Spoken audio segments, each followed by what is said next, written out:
नमस्कार दोस्तों, कैसे आप लोग। बात करेंगे हम इरेडा की। इरेडा ने धमाका कर दिया। अपर सर्किट तो लगी ही लगी, लेकिन उससे भी धमाका जो हुआ है इसके क्वार्टर थ्री के रिजल्ट्स।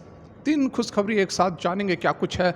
सारा बहुत ही ज़बरदस्त अपडेट निकल कर आ रही है। रिक्वेस्ट एक ही रहेगी कि मोटिवेट करने के लिए एक लाइक कर दें। आपका तो कुछ नहीं, लेकिन हमें अच्छा लगता है कि आप काम पसंद कर रहे हैं। नहीं अच्छी लगती हो तो डिसलाइक भी करें। चैनल को सब्सक्राइब कर ले, क्योंकि कुछ ज़बरदस्त जेन्युइन कंटेंट हम हमेशा लाने का प्रयास करते हैं। तो आज भी देखा आपने कि अपर सर्किट लगी है, ठीक है। 148 पर पहुंच गई। कल भी अपर सर्किट लगी थी, आज भी अपर सर्किट लगी है। एक्सपेक्टेशन से भी अधिक यहाँ पर बहुत ज़्यादा उम्मीद नहीं थी कि इतनी ज़बरदस्त तेज़ी जो है बैक टू बैक हमें देखने को मिलेगी। रेलवे स्टॉक्स के अंदर तो तेज़ी बनी हुई है, उसके पीछे कारण है कुछ बजटरी एलोकेशंस को लेकर कुछ खबरें हैं निकल कर आ रही हैं, जिसके कारण कि रेलवे स्टॉक्स के अंदर तेज़ी बनी हुई है। लेकिन इरेडा के अंदर जो तेज़ी है वो अनएक्सपेक्टेड था, लेकिन तेज़ी के पीछे क्या कुछ कारण है वो अब यहाँ पर क्लियर होता हुआ नज़र आ रहा है। रिजल्ट्स आए हैं, इसके क्वार्टर थ्री के नंबर्स आए हैं और आज लगभग 67% वाई ऑन वाई के बेसिस पर जो है धमाका हुआ। प्रॉफिट जो है 335 करोड़ हो गया है। रेवेन्यूज़ जो है वह 44% बढ़ा है, 1252 करोड़ से भी अधिक। यहाँ पर देखिए क्या कुछ वन बाय वन करके हम सारी खबरों को समझने वाले हैं। उससे पहले आप यहाँ पर देख लेते, जो क्वार्टर थ्री के नंबर्स हैं, 67.2% का वाई ऑन वाई के बेसिस पे जो प्रॉफिट है वो बढ़ा है और प्रॉफिट बढ़कर 335.5 करोड़ हो गया है।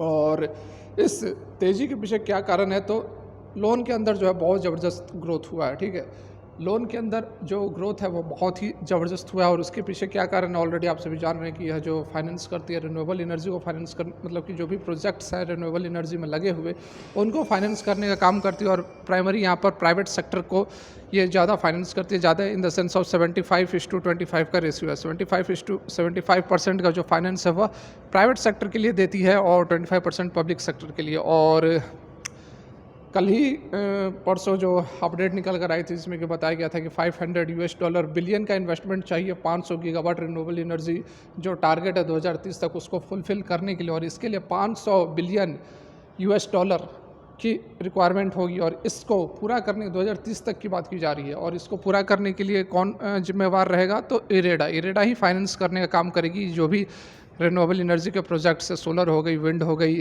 हाइड्रो पावर हो गई, जो भी हो गई अदर मीन्स हैं, तो बहुत ही ज़बरदस्त स्कोप है। अभी आने वाले समय में हमें बहुत शानदार तेज़ी देखने को मिल सकती है। अभी जो तेज़ी आई है यह तो ट्रेलर मात्र है। आप लॉन्ग टर्म के लिए बने रहेंगे तो ये आपको मल्टी बैगर रिटर्न यहाँ से दे सकती है, क्योंकि बहुत ज़्यादा इवैल्यूएशन पर अभी भी ट्रेड नहीं कर रही है। जब रिजल्ट्स इसके इतने अच्छा हैं उसके बाद यहाँ पर ये अब कहा जा सकता है, ठीक है। देखिए दो चीज़ें होती है, कल भी मैंने आप लोग बताया था, एक होता है RSI और एक होता है P ratio, PV ratio, peg ratio. तो ये सारी ओवरबाउट अलग होती है, ओवर वैल्यूएशन अलग होती है। तो ये सारी चीज़ों में आपको कंफ्यूज नहीं होना। और इसके टेक्निकल्स के ऊपर ज़्यादा जाऊँगा तो वीडियो लंबी हो जाएगी और मैं वीडियो लंबी करना नहीं चाहता। आप अगर कॉमेंट करोगे तो मैं एक एक चीज़ क्लियर कर दूँगा फर्दर अलग वीडियो में। यहाँ पर देखिए इरेडा जो है वो लॉक्ड हुई है 148.65%, मतलब कि अपर सर्किट लगी है। नॉन बैंकिंग फाइनेंशियल इंस्टीट्यूशन जो कि ministry of new and renewable energy के अंतर्गत काम करती है, 44.2% की जो है वाई ऑन वाई के बेसिस पर जो रेवेन्यूज़ बढ़ता हुआ नजर आया, 1252.9 करोड़ हुआ है। और इबिडिटा जो है earning before amortisation, depreciation, amortisation, बहुत सारी चीज़ें होती हैं, उसको हटा देंगे तो 51% बढ़ा है। ईयर ऑन ईयर के बेसिस पर 1154 करोड़ रुपए दर्ज किया गया है। कंपनी का जो लोन बुक है, देखिए लोन बुक बहुत ज़बरदस्त तरीके से बढ़ रहा है और अभी आने वाले 2030 तक तो डेफिनेटली बहुत ही ज़्यादा लोन्स की ज़रूरत पड़ेगी। हर एक कंपनी, कोई भी कंपनी हो, या फिर सुजलॉन हो, या फिर आपको किसी भी वारी रिन्यूएबल हो, सुजलॉन हो, अडानी पावर हो, टाटा पावर हो, अडानी ग्रीन हो, कोई भी कंपनी हो, उसको लोन की तो ज़रूरत पड़ेगी ही, क्योंकि कोई भी कंपनी के पास जो पैसे नहीं हो, इतने पैसे नहीं होते कि वो पूरा का पूरा अपने प्रोजेक्ट्स में लगा दे और कहीं उसको लोन लेने की, उधार लेने की ज़रूरत ना पड़े। सभी बड़े से बड़े इंडस्ट्रियलिस्ट, बिजनेसमैन, या आप मुकेश अंबानी की बात कर लो, मुकेश अंबानी के ऊपर लगभग लाखों करोड़ों का कर्जा है। कर्जा क्यों लिया है, तो बस कर्जा लेकर अपने बिजनेस में लगाते हैं और वहाँ से जो प्रॉफिट होता है उसको चुकाते हैं। तो ये चीज़ आप बिल्कुल अच्छे से समझ लें कि ऐसी बात नहीं है कि लोन की ज़रूरत नहीं पड़ेगी। और अभी आने वाले समय में बहुत ही ज़बरदस्त तरीके से ये जो स्टॉक्स है वह बढ़ता हुआ नज़र आएगा, ठीक है।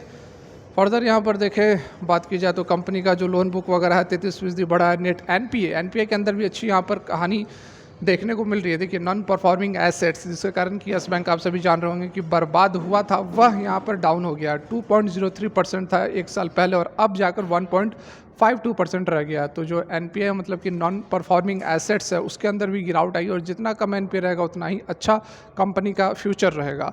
क्रॉस एनपीए जो है वह 2.9 हो गया है 4.24% से। तो देखिए सारा कुछ जो है यहाँ पर अच्छा निकल कर आया है। आपको इरेडा के लिए प्रॉफिट बढ़ा है, लोन बढ़ा है, एनपीए घटा है, रेवेन्यूज़ बढ़े हैं। तो इस कारण से जो है देखिए एक चीज़ और होता है कि जो बड़े प्लेयर्स होते हैं उनको पहले से पता रहता है कि रिजल्ट्स कैसे आने वाले, इसलिए पहले से ही बाइंग होनी शुरू हो जाती है। और यही कारण है पिछले 1-2 दिनों से हमें इरेडा के अंदर ज़बरदस्त तेज़ी देखने को मिल रही है। ठीक है, इससे पहले 2 दिन पहले ये भी खबर निकल कर आई थी, इंडियन ओवरसीज़ बैंक के साथ इन्होंने पार्टनरशिप की है। इससे खबर का भी बहुत ही पॉजिटिव इम्पैक्ट हमें देखने को मिला था। ठीक है, तो ये सारी बातें तो हो गई। अब यहाँ पर आप देखो एक चीज़ और कहाँ पर मिस आउट हो रही है, हो जा भाई। हाँ, ये चीज़ देखिए, ये दूसरी बहुत ही बड़ी पॉजिटिव अपडेट है। पहली तो हो गई रिजल्ट्स, इसके रिजल्ट्स शानदार निकल कर आए हैं। दूसरी जो ये बड़ी पॉजिटिव अपडेट निकल कर आ रही है वो है कि Nuvama alternative and quantitative research के अकॉर्डिंग इरेडा जो है वह सबसे स्ट्रॉन्ग कंटेंडर है। किसमें? तो MSCI स्मॉल कैप के अंदर ऐड होने के लिए।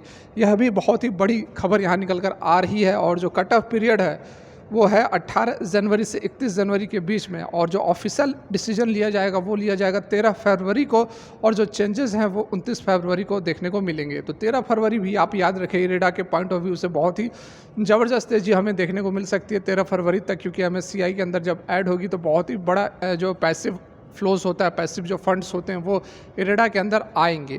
तो ये दूसरी यहाँ पर बड़ी पॉजिटिव अपडेट निकल कर आ रही है। और तीसरी जो गुड न्यूज़ की यदि हम बात करें तो बजट से जिस तरह से रेलवे स्टॉक्स के अंदर ज़बरदस्त तेजी बन रही है, उसी तरह से जो रिन्यूएबल एनर्जी है, जो ग्रीन एनर्जी है, उनके अंदर भी बड़ा इन्वेस्टमेंट हो सकता है। सरकार बड़ा एलोकेशन कर सकती है और इसको लेकर इरेडा जैसी कंपनियों के अंदर भी ज़बरदस्त तेज़ी देखने को मिल सकती है। यह भी एक कारण है कि इरेडा के अंदर हमें शानदार तेज़ी पिछले कुछ दिनों से देखने को मिल रही है। तो डेफिनेटली यहाँ पर railway stocks, IRFC, RVNL, IRCON और ये इरेडा अभी आने वाले समय में आपको मालामाल बना सकते हैं, लेकिन वैल्यूएशंस के साथ आपको इसके अंदर एंट्री लेनी होगी। तो फिलहाल के लिए वीडियो यहीं तक अच्छी लगी हो तो लाइक करें। Thanks for watching, have a great day.